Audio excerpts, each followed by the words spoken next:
OPM ditangkap saya di Paro. Saya masih hidup, masih sehat. Heho Pop gengs.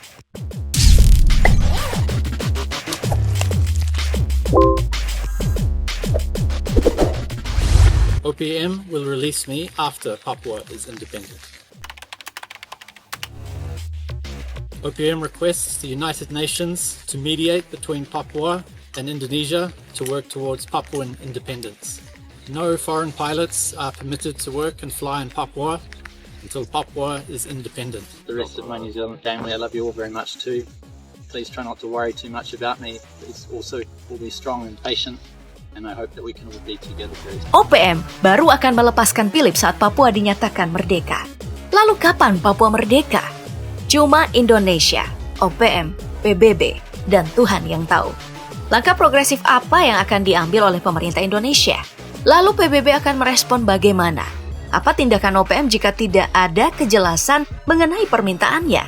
Semua itu menjadi tanda tanya, khususnya untuk keluarga Philip, sang sandera yang sudah rindu rumah itu. Meski telah beredar lebih dulu video yang menyatakan bahwa dirinya baik-baik saja, diperlakukan dengan baik oleh OPM. Makanan, minuman, bahkan obat-obatan disediakan. Saya masih hidup, masih sehat. Saya makan yang baik, minum yang baik. Tapi OPM maupun Indonesia tidak bisa memberikan kenyamanan dalam statusnya sebagai tawanan. Tanpa mengurangi rasa hormat terhadap korban yang jatuh, mari kita dalami kasus ini dengan kepala dingin. Melihat siapa sebenarnya pilot yang disandra itu dan apa respon pemerintah.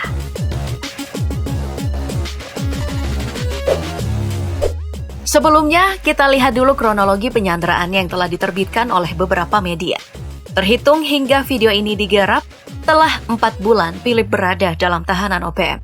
Penyanderaan bermula dari sabotase tanggal 7 Februari 2023. Menjadi pilot Susi Air untuk rute penerbangan Timika Paro. Seharusnya Philip telah kembali ke Timika pada pukul 7:40 waktu Indonesia Timur.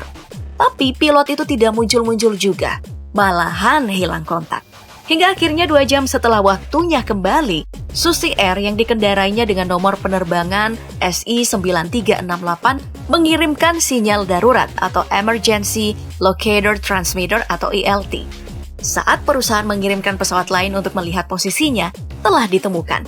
Pesawat itu terbakar di landasan lapangan terbang distrik Paro. Juru bicara Tentara Pembebasan Nasional Papua Barat atau TPNPB, Sebi Sambom, dalam pernyataan tertulisnya mengaku bertanggung jawab atas sabotase dan pembakaran pesawat Susi Air dan mengaku telah menyandra pilotnya. Karena sempat tak dipercayai oleh Panglima TNI Laksamana Yudo Margono, foto Philip sebagai tawanan dirilis langsung oleh yang bertanggung jawab. Rentetan video pernyataan dari Philip ditemani anggota TPNPB pun beredar setelah itu. Segala upaya pun diambil, dimulai upaya persuasif melalui tokoh agama, tokoh gereja, dan bupati. Saya masih hidup, masih sehat. Saya makan yang baik, minum yang baik.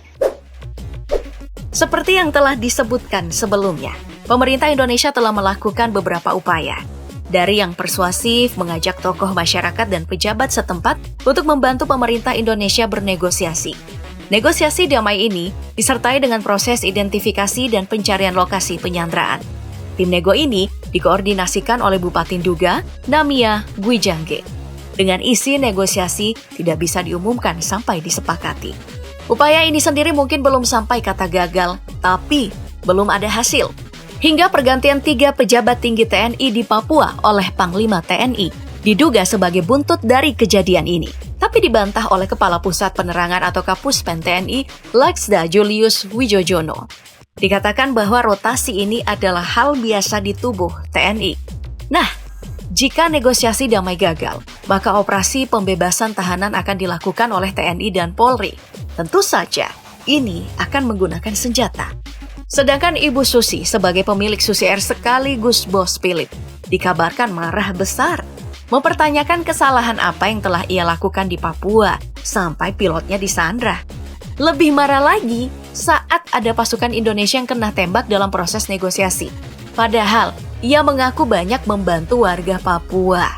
Ibu, ini bukan soal salah dan benar, baik dan buruk. Ini juga bukan drama Indosiar, tapi drama ekonomi politik, Bu. seperti yang terjadi di Timur Tengah, di Eropa Timur, di Amerika Selatan. Dan jika ingin menghitung dosa Indonesia dan negara lainnya di tanah Papua, silakanlah hitung mundur sejak alam Papua berantakan karena korporasi, sejak rasisme terhadap Papua mendarah daging. Tapi itu juga sama berdosanya manusia yang sudah memporak-porandakan bumi di hampir semua belahan dunia.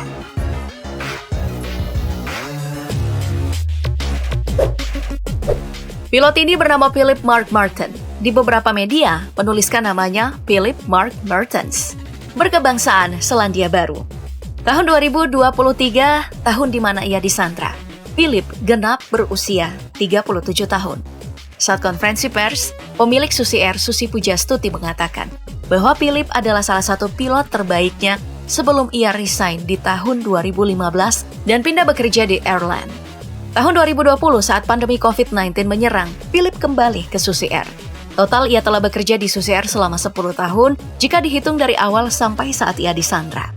Diketahui, ia telah menikah pada tahun 2012 dengan perempuan bernama Maria dan dianugerahi seorang putra bernama Jacob. Dari pilot terbaik, kini menjadi tawanan yang penting. Namun sebenarnya, ada beberapa kejanggalan yang didapatkan beberapa pihak.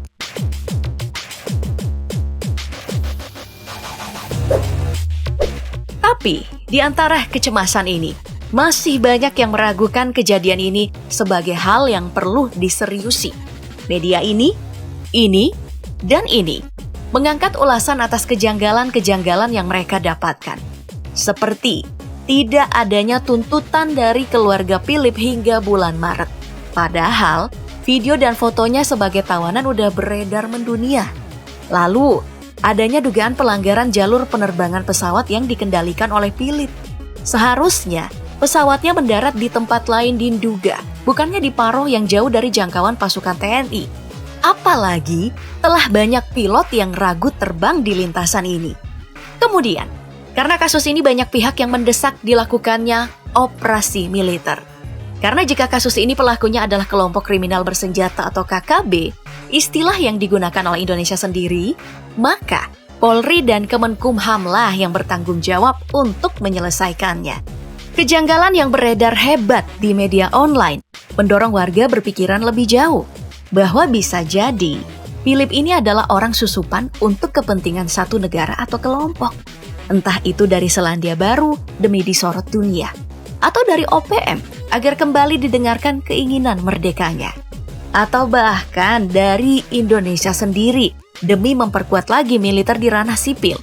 Atau ada asumsi lain? Silahkan berpendapat di kolom komentar.